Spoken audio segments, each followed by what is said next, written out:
Hey, hello everyone. I hope you all are doing well. So welcome you all to my YouTube channel Let's Do Biology.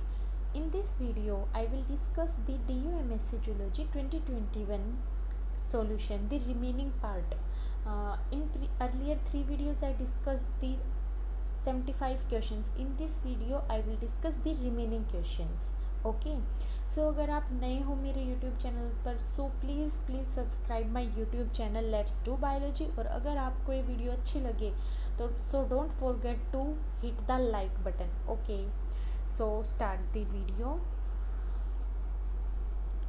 The first question is import of glucose by the liver cell. जो liver cell से glucose का import होता है cell में वो किसके through होता है? तो ऑप्शन दिए हुए हैं dependent on the hydrolysis of ATP, require expression of GLUT1 on the plasma membrane, occurs throughout the phospholipid bilayer, facilitated by GLUT2। सबसे पहले पता होना चाहिए कि ग्लूकोज है सो लार्ज पोलर मोलिक्यूल है तो ये डायरेक्ट तो मेम्ब्रेन से पास होगा नहीं, क्योंकि हमारी मेम्ब्रेन लिपिड बाइलेयर हाइड्रोफोबिक होती है तो वो सिर्फ छोटे मोलिक्यूल्स को ही एंटर करा सकती है, वो भी अनचार्ज्ड को, नॉन पोलर मोलिक्यूल को। लेकिन ग्लूकोज तो पोलर है और लार्ज मोलिक्यूल है तो इसको कुछ मेम्ब्रेन में ऐसा कुछ चाहिए जिसके थ्रू ये ट्रांसफ़र हो सके, तो ट्रांसपोर्टर की ज़रूरत होती है इसको। ओके ट्रांसपोर्टर की ज़रूरत होती है कि ये सेल के अंदर एंटर कर सके, तो इनके ट्रांसपोर्टर को हम बोलते हैं ग्लूकोज ट्रांसपोर्टर। ओके सो जैसे here the movement of glucose mediated by carrier protein, ये कैरियर प्रोटीन बोलते हैं इनको, ग्लूकोज ट्रांसपोर्टर ग्लूट। हमारे पास बहुत सारे ग्लूट की आइसोफॉर्म्स होती है। ओके इन सब का वर्क वही होता है, ग्लूकोज को ट्रांसपोर्ट करते हैं, लेकिन ये डिफरेंट सेल और ऑर्गन में प्रेजेंट होते हैं तो वहाँ के ग्लूकोज को ये ट्रांसपोर्ट करते हैं। सो इनको याद कर लेना है, मैंने पाँच ग्लूट प्रोवाइड कर दिए हैं, मेनली इन्हीं में से क्वेश्चन आ जाते हैं so you will easily attempt the questions. GLUT1 erythrocyte, GLUT2 liver, GLUT3 brain, GLUT4 all these. एक और मेन पॉइंट है इसमें, GLUT4 इंसुलिन रिस्पॉन्सिव होता है, इंसुलिन के रिस्पॉन्स में ये वर्क करता है, इंसुलिन सेंसिटिव होता है। ओके और GLUT5 स्मॉल इंटेस्टाइन। हमसे पूछे लीवर सेल, तो लीवर सेल में कौन सा है? GLUT2।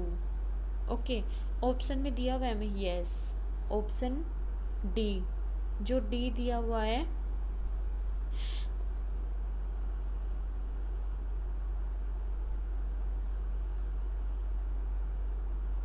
उसमें है। ओके ये 4 फैसिलिटेटेड बाय ग्लूट टू के 3 लीवर सेल में फैसिलिटेट होता है, dependent on hydrolysis of ATP. GLUT1 तो इरिथ्रोसाइट में होता है, अगर थ्रू आउट नहीं होता अभी बताया।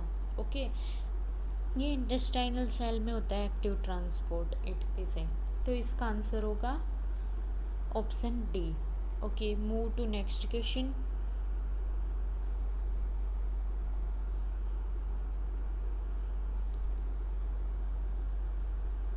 The given question is a cDNA library is.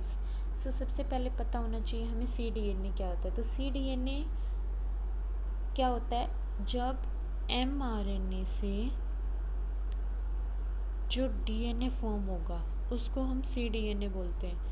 और इसमें नॉर्मल जो हमारा DNA उसमें डिफरेंस क्या होता है, ये mRNA से फॉर्म्ड हो रहा है। mRNA में क्या होता है? ओनली कोडिंग पार्ट होता है, ओनली एक्सोन्स होता है। सो जो cDNA होगा हमारा उसमें भी ओनली एक्सोन्स होंगे, इंट्रोन्स नहीं होंगी। ठीक है cDNA ये होता है। तो cDNA लाइब्रेरी मीन्स बहुत सारे cDNA end to end joined होते हैं तो हम उसको cDNA लाइब्रेरी बोलते हैं। ओके ये रिवर्स ट्रांसक्रिप्टेज की हेल्प से, रिवर्स ट्रांसक्रिप्टेज एंजाइम की हेल्प से mRNA से cDNA बनता है। सो ऑप्शन देखते हैं क्या है। फुल डीएनए कॉम्प्लीमेंट नहीं होता, अभी बताया मैंने कि ओनली एक्सोन्स होते हैं cDNA में, इंट्रोन नहीं होते, तो फुल डीएनए का तो कॉम्प्लीमेंट होगा ही नहीं। ओनली कोडिंग सीक्वेंस, यस अभी बताया, कोडिंग सीक्वेंस को हम एक्सोन बोलते हैं जो कि प्रेजेंट होते हैं cDNA में।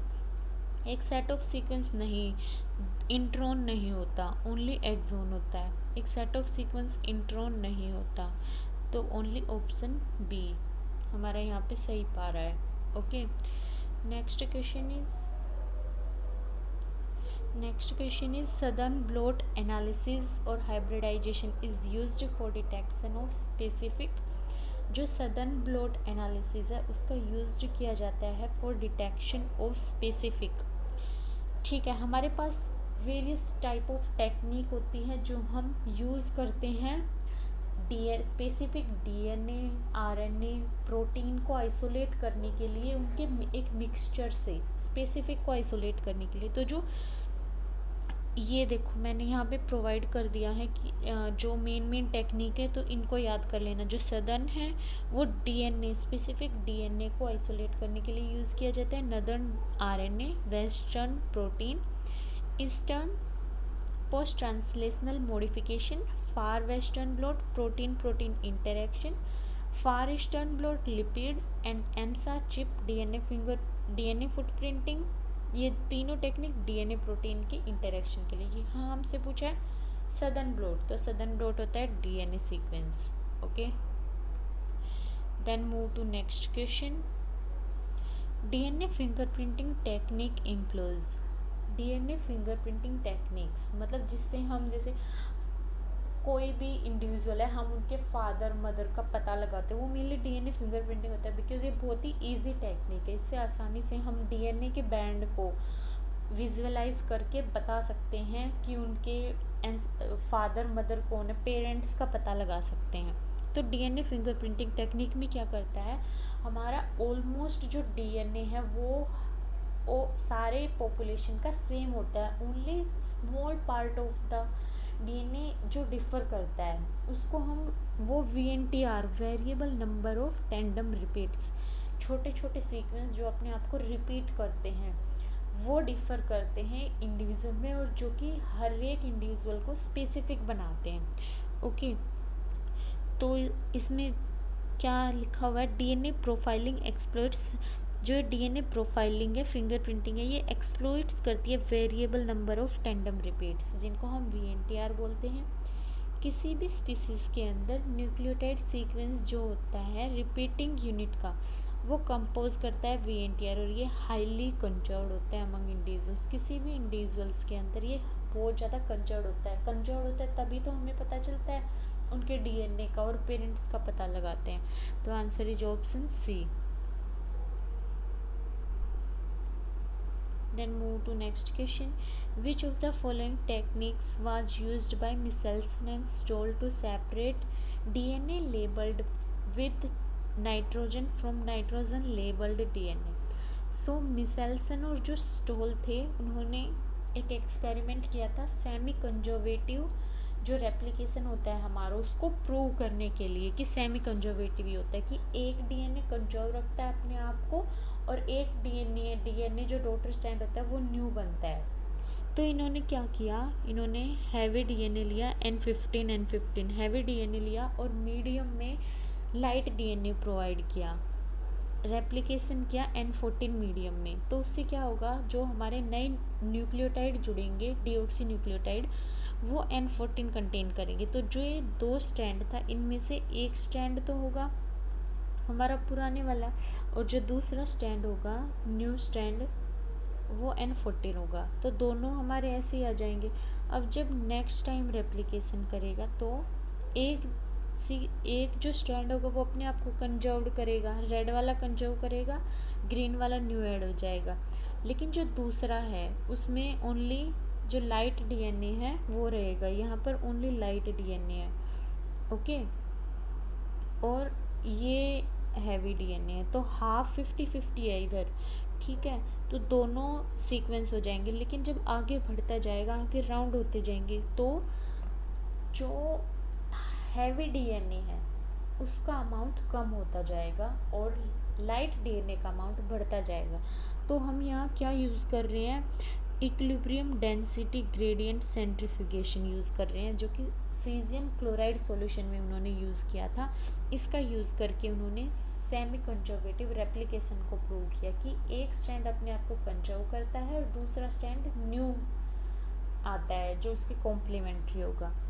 तो इसमें ऑप्शन दिए हुए isopycnic, equilibrium density gradient centrifugation, agarose gel electrophoresis, molecular sieve chromatography, ion exchange chromatography. तो उन्होंने क्या यूज़ किया था? Density gradient centrifugation. Okay, answer is option A. Then move to next question. The transcription of gene A resulted in the synthesis of 100 kilodalton protein in one cell type. This CAA से UAA हो रहा है, cited in deaminase। तो यहाँ deamination हो रहा है, C to U conversion, C से U बनता है deaminase से। यहाँ NH2 ग्रुप जो है वो रिमूव हो जाता है।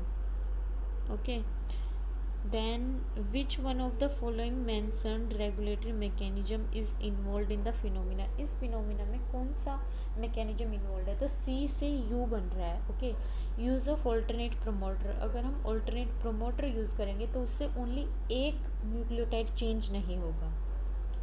ओके, आगे देखते हैं जीन साइलेंसिंग। जीन साइलेंसिंग की तो हम किस लिए यूज़ करते हैं? अगर हमें अपना कोई भी सीक्वेंस है जीनोम का, उसको सप्रेस कराना है, रिप्रेस कराना है, साइलेंट कराना है, इसलिए हम जीन, ये पोस्ट ट्रांसक्रिप्शनल मॉडिफिकेशन में आता है। ओके, तो ये जीन एक्सप्रेशन को रिड्यूस कर देता है, साइलेंट कर देता है। या तो ये जो हमारा टारगेट है उसको क्लीव कर देगा या फिर उसको साइलेंट कर देगा।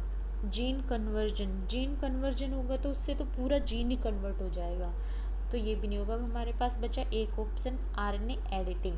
आरएनए एडिटिंग मतलब कि आरएनए की एडिटिंग हो रही है, कहीं छोटा सा पार्ट चेंज हो रहा है। आरएनए एडिटिंग का मतलब क्या होता है? देखो यहाँ, RNA editing is the changing of the nucleotide sequence of RNA. RNA का न्यूक्लियोटाइड सीक्वेंस चेंज हो जाता है, या तो हम एडिशन से कर सकते हैं या फिर डिलीशन से, किसी भी तरह से कर सकते हैं सीक्वेंस को चेंज, या तो एडिशन या डिलीशन। और यहाँ पे क्या हो रहा है?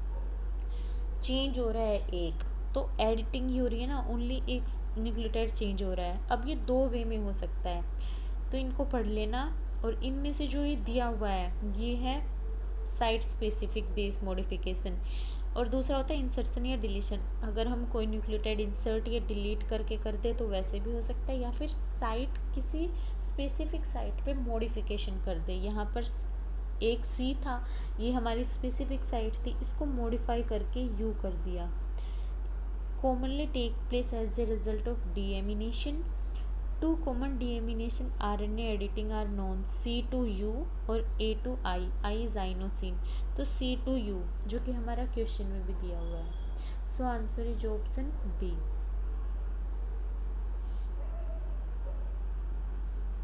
ये मैंने एक एग्जाम्पल भी प्रोवाइड किया हुआ है।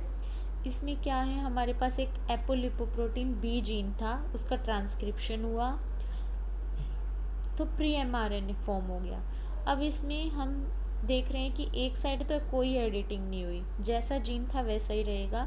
तो ये इतने अमीनो एसिड बन गए, टोटल जितना जीन था कंप्लीट रहा, लेकिन यहाँ पे हमने एडिटिंग कर दी, डीएमिनेशन कर दिया। तो जो ये सी है, यहाँ पर सी है, ये यू में कन्वर्ट हो जाएगा, मतलब UAA। CA तो कोड कर रहा था ग्लूटामीन को, लेकिन UAA किसको कोड करता है? स्टॉप कोडोन को। स्टॉप कोडोन आ गया, मतलब हमारे यहाँ पे ट्रांसलेशन स्टॉप हो जाएगा, और जो प्रोटीन थी वो यहीं पे स्टॉप हो जाएगी, इससे आगे वाले जो कोडोन थे उससे फॉर्म नहीं होगी।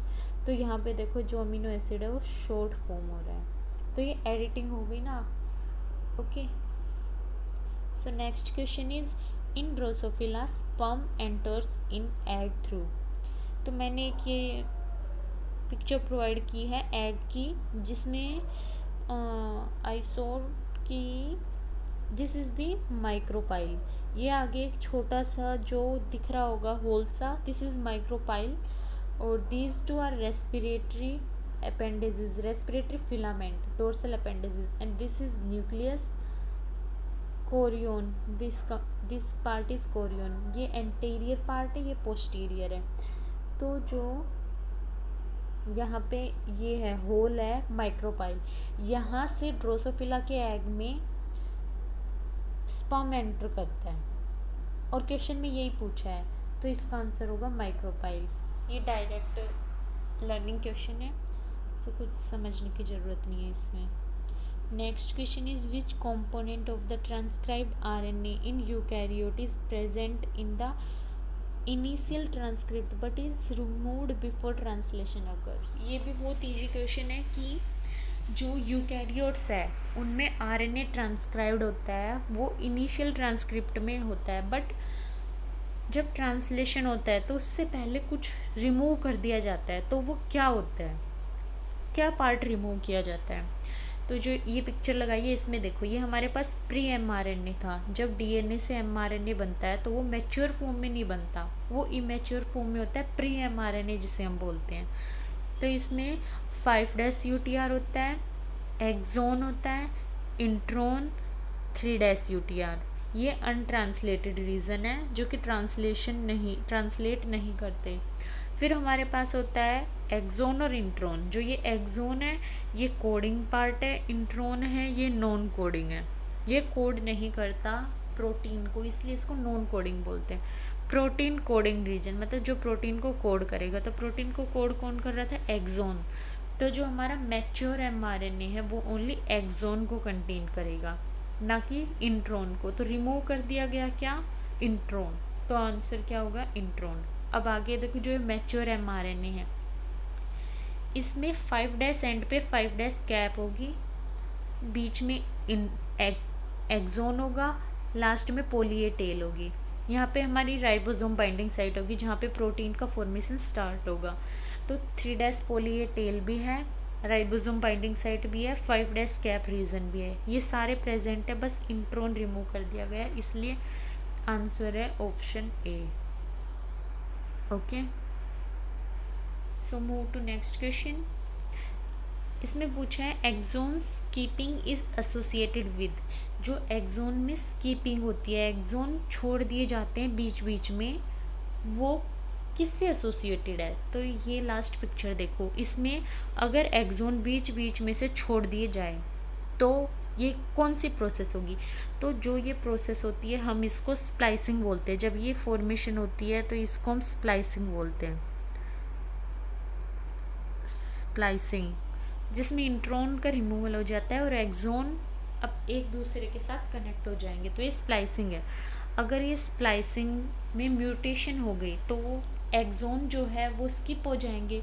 यहाँ पे यही पूछा है, नॉनसेंस म्यूटेशन होगी? नहीं, नॉनसेंस म्यूटेशन होती है जब स्टॉप कोडॉन आ जाता है। Promoter mutation? नहीं, प्रोमोटर म्यूटेशन भी नहीं है, प्रोमोटर में म्यूटेशन आएगी तो उससे भी कुछ नहीं होगा। एक्सोन की स्किपिंग नहीं होगी ना उससे, तो प्रोमोटर तो आगे की तरफ होता है जब ट्रांसक्रिप्शन होता है। Silent mutation? साइलेंट म्यूटेशन होता है जब फिनोटाइप चेंज नहीं होता, सेम जैसे GGG और GGA, ये दोनों ग्लाइसिन को ही कोड करेंगे, साइलेंट म्यूटेशन है ये। स्प्लाइस साइट म्यूटेशन जो मैंने अभी बताया, स्प्लाइसिंग में म्यूटेशन हो जाएगी तो एक्सोन की स्किपिंग हो जाएगी, तो answer is option C. Next question is allele associated with sickle cell anemia apparently reaches a high frequency in some human population due to। जो सिकल सेल एनीमिया है उसका एलील apparently हाई फ्रीक्वेंसी पे हो जाता है human population में। जो sickle cell anaemia का एलील है वो पॉपुलेशन में ज़्यादा फ्रीक्वेंसी से हो जाता है, तो उसका रीज़न पूछा है वो क्यों होता है।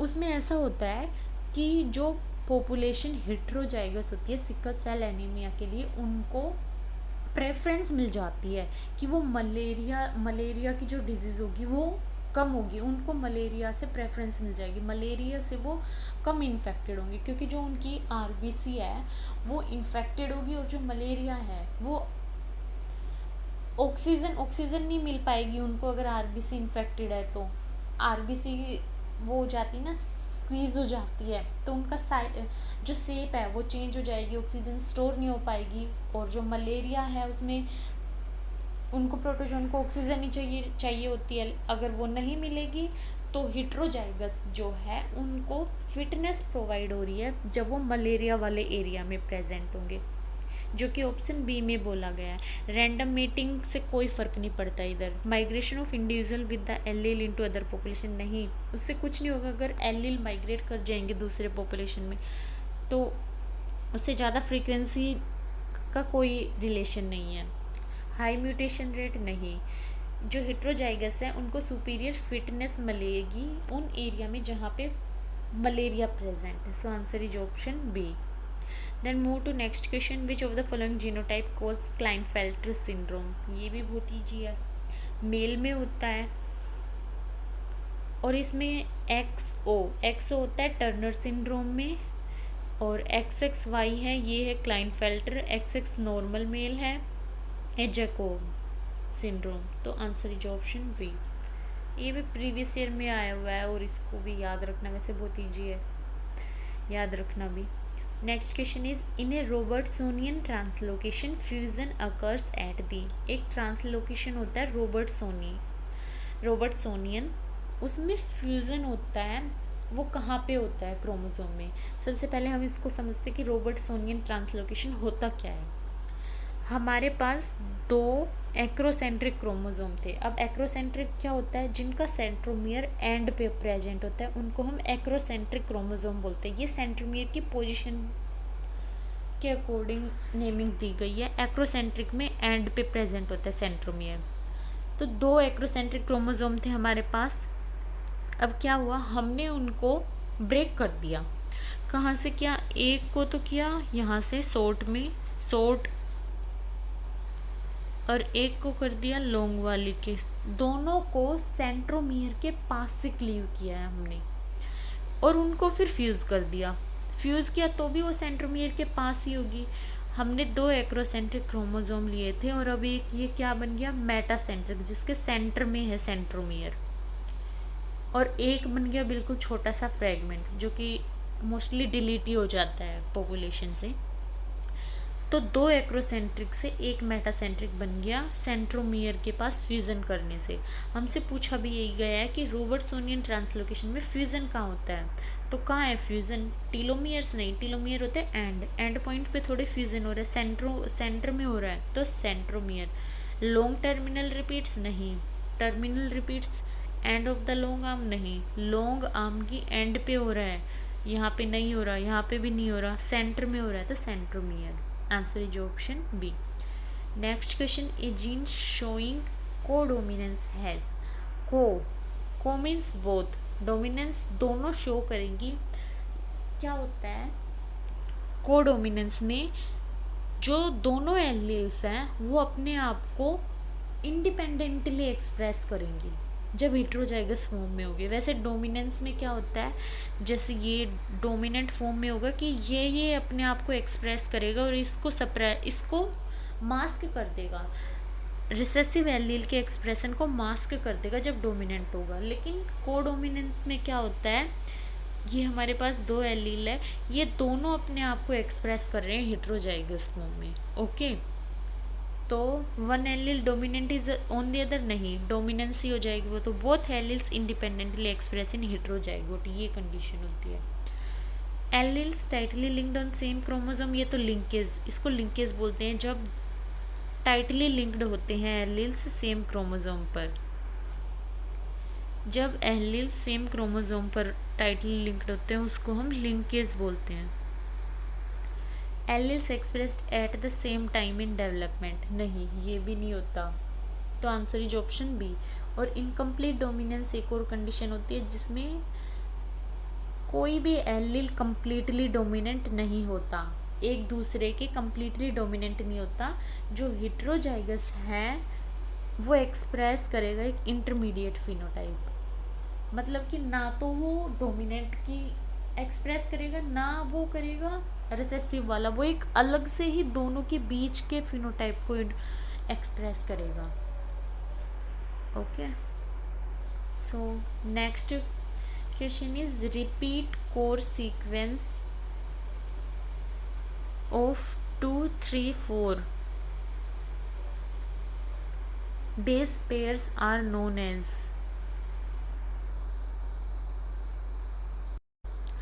सो इसमें पूछा है जब 2, 3 और 4 base pair consisting repeat core sequence consist, जो सीक्वेंस अपने आप को रिपीट कर रहा है उसके पास 2, 3 और 4 बेस पेयर है, उसको हम क्या बोलेंगे? तो I provide a some definition. SNP single nucleotide polymorphism, कि जिसमें ओनली एक सिंगल न्यूक्लियोटाइड ही डिफर करेगा। ओके।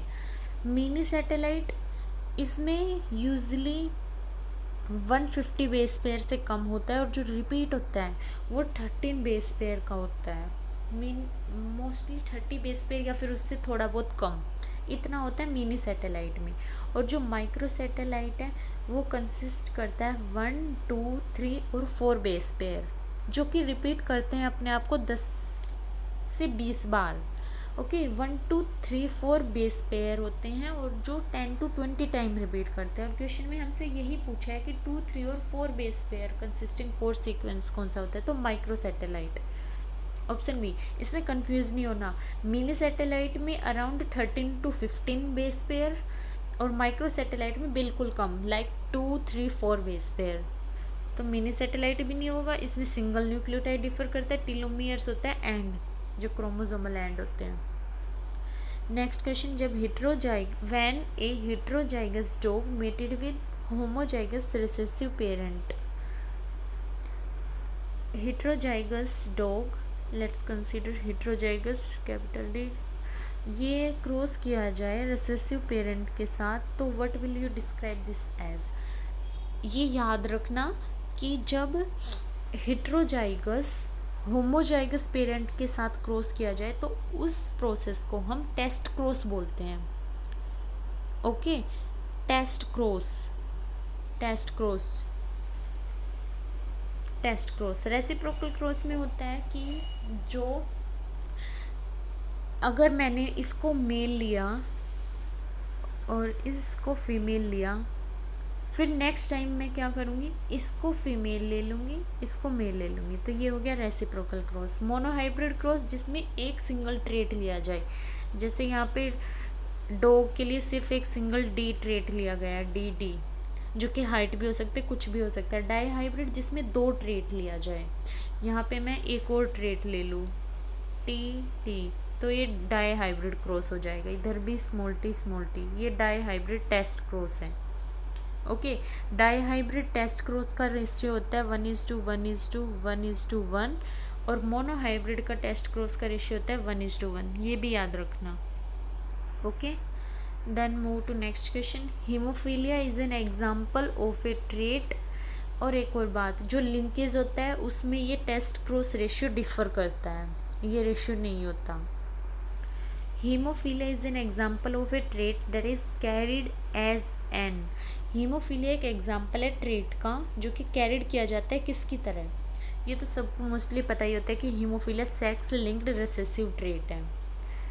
सेक्स लिंक क्यों है? क्योंकि एक्स क्रोमोसोम से रिलेटेड है। और रिसेसिव क्यों है? क्योंकि ये जब फीमेल में है उसमें जब दोनों क्रोमोसोम पे अफेक्टेड होंगे तभी एक्सप्रेस करेगा। ओनली एक क्रोमोसोम पे है तो ये कैरियर होती है, फीमेल अफेक्टेड नहीं होती, तो रिसेसिव होमोजाइगस फॉर्म में अपने आप को एक्सप्रेस करता है। If recombination frequency between 2 genes is 10, then the distance between the 2 genes is, तो जो रिकॉम्बिनेशन फ्रीक्वेंसी हमें दी गई होती है वो डायरेक्टली रिलेट करती है डिस्टेंस के। ये देखो नीचे, recombination frequency between 2 loci is directly related to the physical distance between the loci. जो रिकॉम्बिनेशन फ्रीक्वेंसी वो डायरेक्टली फिजिकल डिस्टेंस से रिलेट करती है। If I consider 1% of crossing over or recombination, then it is equivalent to 1 map unit, which is the physical distance. In this case, we have given 10. Recombination frequency is 10. So map unit distance is 10 centimorgan. Centimorgan equal to map unit. इसको आप किसी में भी लिख सकते हो, सेंटीमोर्गन में भी और मैप यूनिट में भी। ओके, यहाँ पे हमें सेंटीमोर्गन दिया हुआ है तो answer is option B. Then move to next question. During development if a cell is committed to have a particular fate, it is called as. अगर डेवलपमेंट के टाइम कोई सेल कमिट हो जाए, मतलब फिक्स हो जाए कि वो सेल यही बनाएगी, तो हम उसको क्या बोलते हैं? वो फिक्स हो गई कि अब वो डिटरमाइन हो गई कि अब वो यही करेगी। लाइक कोई भी एग्जांपल ले लो, अब आप सोच रहे हो कि आपको डीयू का एमएससी एग्ज़ाम क्लियर करना ही है, तो आप डिटरमाइन हो गए हो कि आपको ये करना ही है। अभी आप ये फेज़ में नहीं हो कि आपको करना है नहीं करना, करना है नहीं करना, आप डिटरमाइन हो, आप पढ़ रहे हो अच्छे से, तो आप डिटरमाइन हो कि आपको ये करना ही है। ओके, सो आप क्या हो, आप डिटरमाइन हो गए हो इस अपने इस डिसीज़न को लेके कि आपको डीयू का एमएससी जूलॉजी का एग्ज़ाम क्रैक करना ही है अब की बार। ओके, सो इसमें भी यही बोला गया है कि एक सेल कमिट हो गई कि वो एक पर्टिकुलर फेट बनाएगी, तो हम उसको क्या बोलेंगे? टोटीपोटेंट नहीं, इसमें वो सेल होती है जिसके पास एबिलिटी होती है कि वो कोई भी सेल फॉर्म कर सकती है आगे। प्लूरिपोटेंट भी नहीं, इसके पास भी वो टेंडेंसी होती है।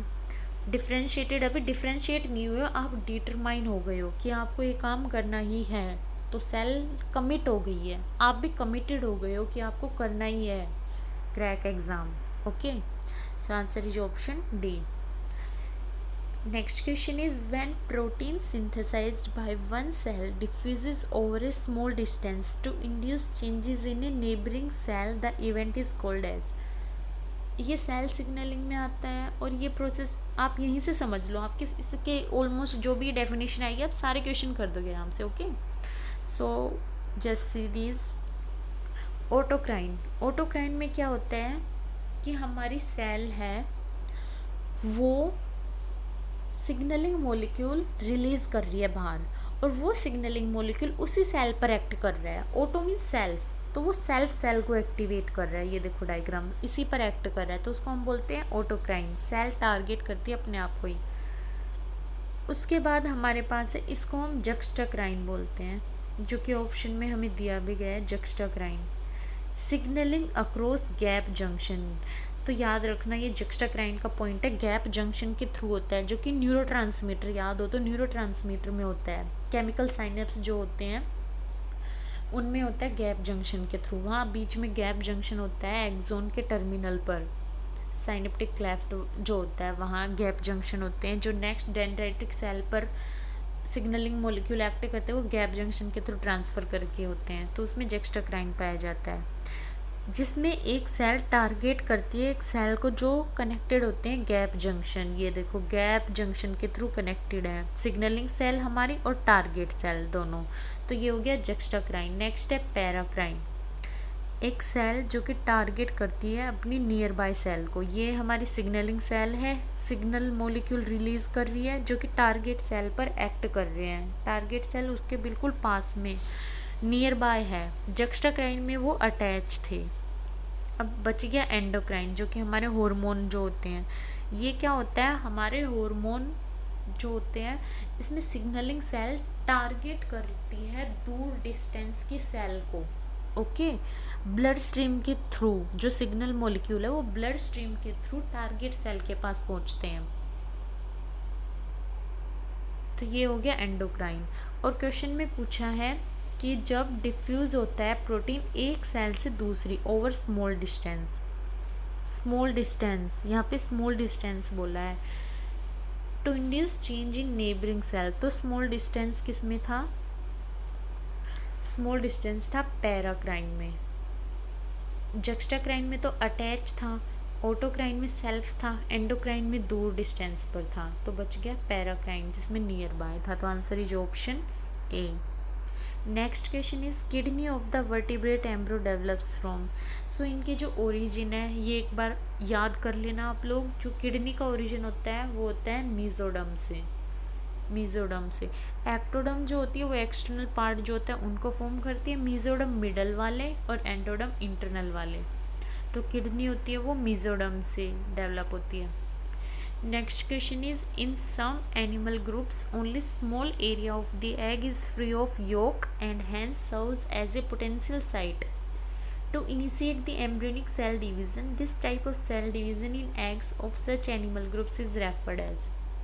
डव बायो का है ये क्वेश्चन। इसमें बोला गया है कि कुछ एनिमल ग्रुप में ओनली एक स्मॉल एरिया जो होता है एग का वो फ्री होता है योक से, जैसे कि बर्ड्स में देखते हैं एक स्मॉल एरिया होता है उनका भी फ्री। जो कि एम्ब्रियोनिक सेल डिवीज़न के इनिशिएशन की साइट की तरह करता है, क्योंकि जहाँ पे हमारा एग है, इसमें एक ये स्मॉल सा एरिया है जहाँ पे योक नहीं है, अदरवाइज इसमें योक फुल भरा हुआ है, ये योक फुल है।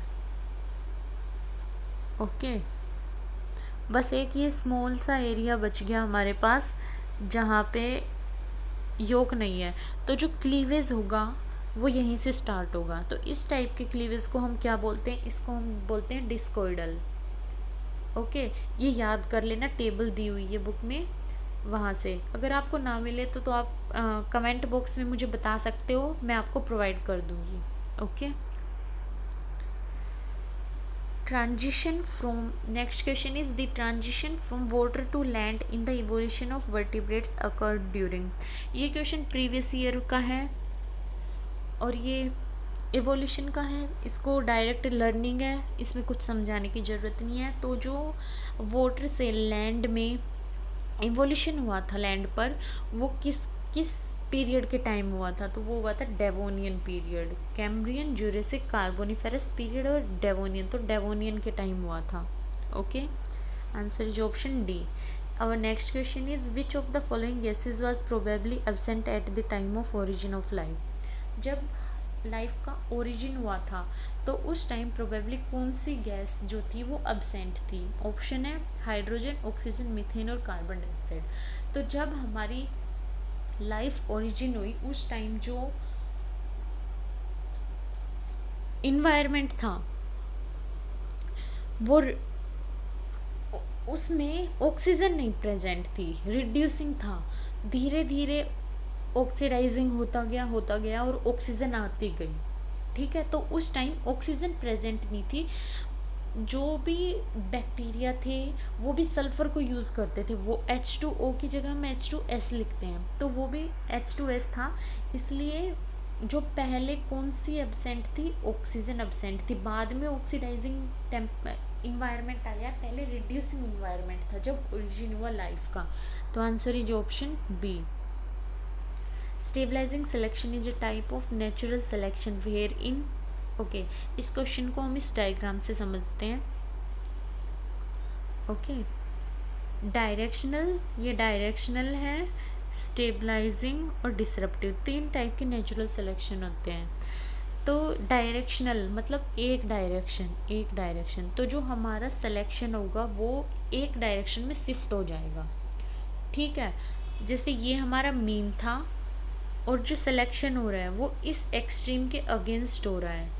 ओके, तो दिस पॉपुलेशन सेलेक्टेड इसके अगेंस्ट हो रहा है, तो ये सेलेक्ट हो जाएंगी। एक साइड का सिलेक्शन होगा इसमें डायरेक्शनल, इसलिए ये। अब है नेक्स्ट स्टेबलाइजिंग, मतलब जो स्टेबल है, इसमें क्या होगा कि जो इंटरमीडिएट है ये वाले, ये सिलेक्टेड होंगे, दोनों एक्सट्रीम के अगेंस्ट वाले सेलेक्टेड होंगे, और दोनों एक्सट्रीम के अगेंस्ट है ये मिडल। जैसे इसमें इसके एक्सट्रीम था साइड वाला, तो दीज इंडिविजुअल्स आर सेलेक्टेड, इसमें इंटरमीडिएट सेलेक्टेड होंगे। अब बचा इंटरमीडिएट। डिसरप्टिव मीन्स जिसमें इंडिविजुअल डिसरप्टेड होंगे, दोनों साइड के सेलेक्ट होंगे, तो मीन के अगेंस्ट सिलेक्शन होगा, मतलब मीन वाले सेलेक्ट नहीं होंगे, साइड के ये भी हो जाएंगे और ये भी सिलेक्टेड हो जाएंगे, ये भी सिलेक्टेड हो जाएंगे, मीन वाले सिलेक्टेड नहीं होंगे, तो ये हो गया डिसरप्टिव। अब हमसे पूछा है stabilising selection is a type of natural selection. Natural selection जहाँ पे क्या होता है, इसमें था इंटरमीडिएट सेलेक्ट हो रहे, तो ऑप्शन पढ़ते हैं। Selective pressure are working against two extreme of a trait, therefore intermediate are selected, बिल्कुल करेक्ट है। Selective are working in favour of one extreme, एक एक्सट्रीम में था directional. Selective pressure are working in favour of two extreme, ये था disruptive. No selective pressure, तो answer is option A, intermediate selected होंगे against both the extreme.